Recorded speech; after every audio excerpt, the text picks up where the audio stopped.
Ngayon, mabalik tayo ha, tingnan ninyo. Masarap kasi buhay nung mga nasa nakadikit na mga opisyal, dating opisyal at kasalukuyang opisyal ng Armed Forces of the Philippines kay Digong nyo.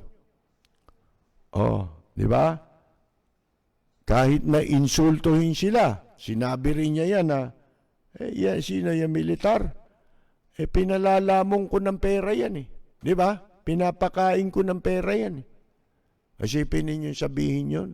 Pero nakadikit pa rin sa kabila nun. Samantalang, nitong nakaraang eleksyon sa Amerika, merong isang mataas na general na nagsabing, kami ay nanumpa sa konstitusyon. Wala kaming pakialam niyo sa politika.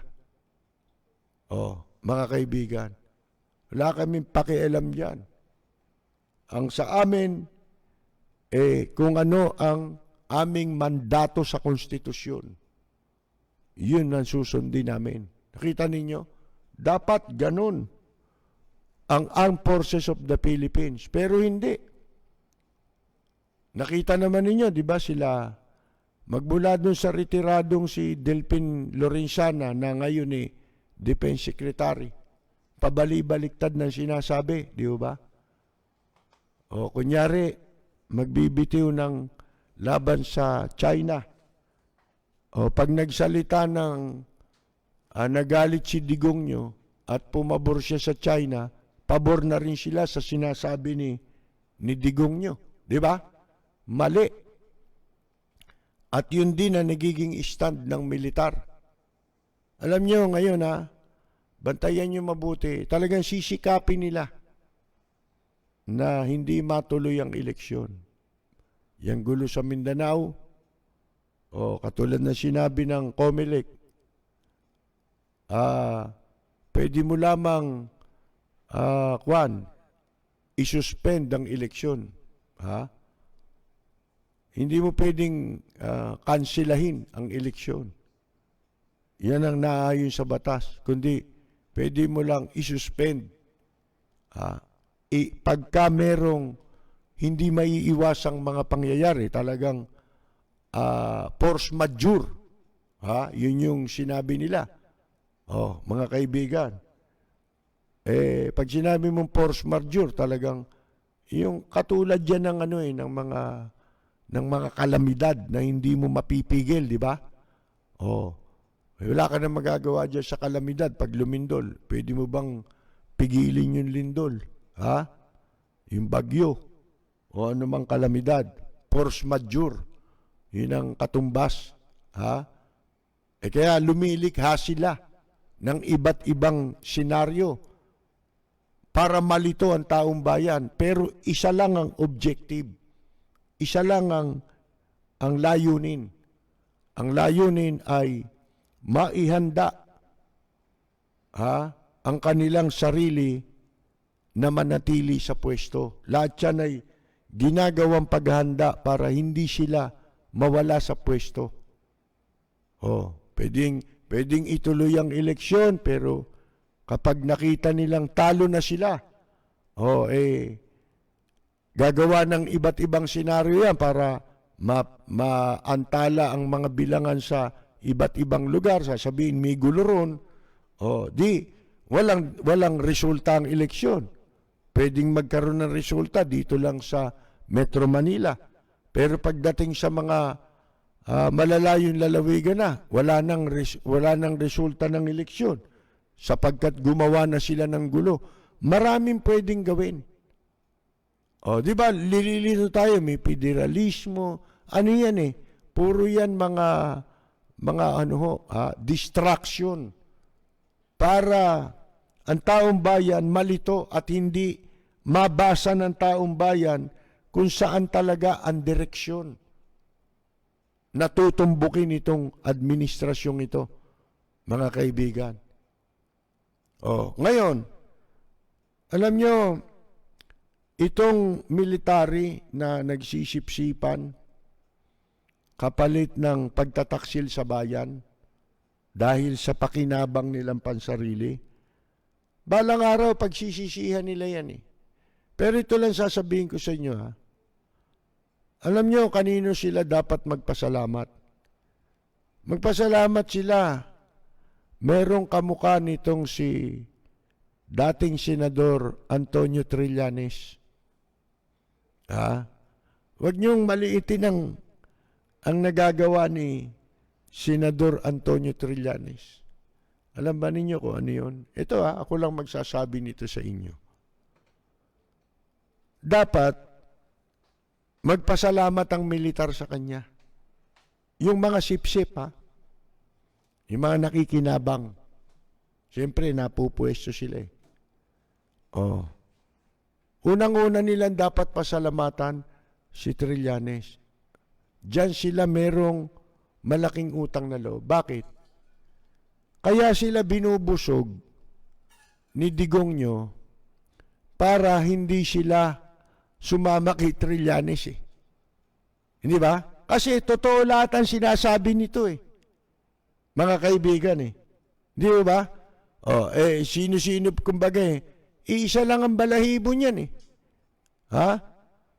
Nagkakaintindihan niya. Alam nila na totoo ang sinasabi ni Senador Antonio Trillanes. Kaya dapat nagpapasalamat, ang ipagpapasalamat nila kay Senador Trillanes. Kung wala si Senador Trillanes, hindi sila kailangan ni Digongyo. Mga kaibigan, hindi sila magkakapwesto. Kaya sila binubusog. Kaya sila binibigyan ng pwesto, ng pakinabang. Mga kaibigan, sa takot nito na baka maimpluwensyahan ni Senador Antonio Trillanes itong mga nasa military at nasa pulis. Pero yung katotohanan na Trillanes, mga kaibigan, ipinagpapalit nila sa pakinabang. Bagay na darating ang panahon, pagsisisihan nila yan dahil pati pamilya nila ay magdudusa dyan sa kanilang kataksilan ngayon na ginagawa laban sa bansa at mamamayan. Walang preno kung bumatikos. Malalim at makatwirang komentaryo. Mag-ingat ang mga politikong gumagawa ng kalokohan at baka kayo ay tamaan ng Rapid Fire! Nakikinabang, tapos na silang makinabang dito. Nakinabang na sila para dun sa susunod, puposisyon na naman sila para makinabang na naman sa susunod na administrasyon. Kung magkakaroon ng totohanang eleksyon, mga kaibigan, at matutuloy ang eleksyon, sigurado na yan. Pero, siyempre, lahat gagawin.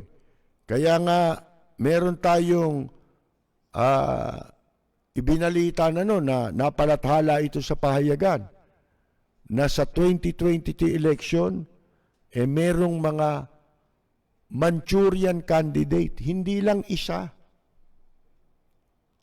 Ibig sabihin, hindi lang daw isa ang Manchurian candidate na patatakbuhin ng China. Ang ibig sabihin nun, yung kandidato magsisilbi laban sa interes ng kanyang bansa. Yun ang katumbas ng Manchurian candidate na ibig sabihin. Kaya siya tatakbo ay laban sa interes ng kanyang sariling bansa.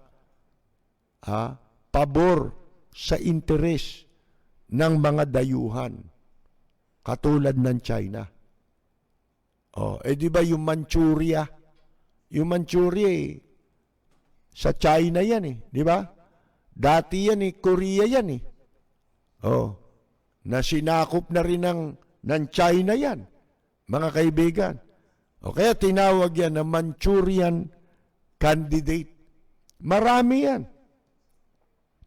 Yung pinalalabas ng survey na mga leading candidates, pagka hindi kandidato ng China, hindi ka kasali rin sa survey.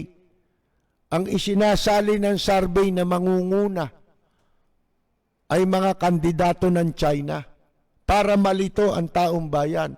Aakalain ng taong bayan na pati yung kandidatong si ganito na nakasali ron, kwan yun, talagang ano yun, kabilang sa mga leading candidates. Pero ang totoo, ang mga palilitawing leading candidates, inilabas na nila ito nakaraang buwan, mga kaibigan.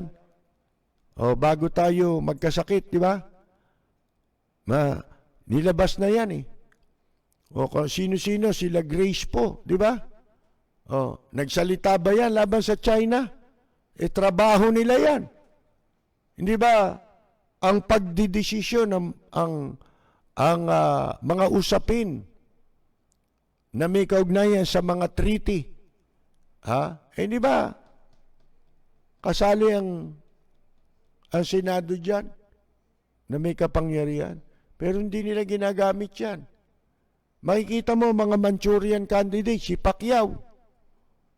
Sa Maynila, inakaupo mayor. Manchurian candidate. Nakita niyo bang nag-assert yan ng ating karapatan? Tayo yung mga Pilipinong pare-pareho.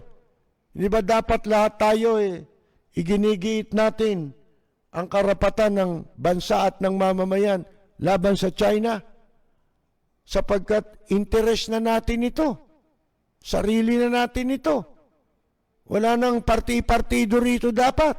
Dapat lahat nagigiit ng karapatan. Dapat lahat ay nasa likod ng ginagawang malasakit nitong si Justice Carpio.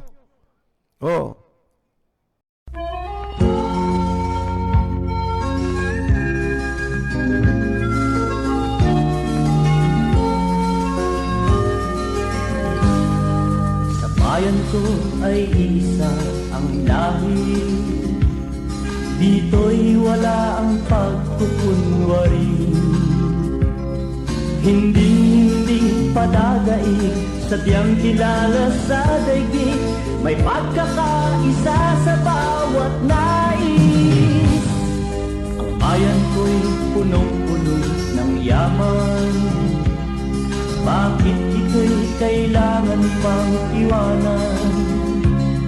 Hindi nga ba't anong sarap mabuhay ng buong ganap? Sa bayan mo, sumapit man yaong wakas. Dito sa bayan ko, lahat kami pantay-pantay. Walang nang aapit, ang pag-ibig ay tunay. Dito sa bayan ko, dito'y makikilala mo ang isang kaibigang nagmamahal sa'yo.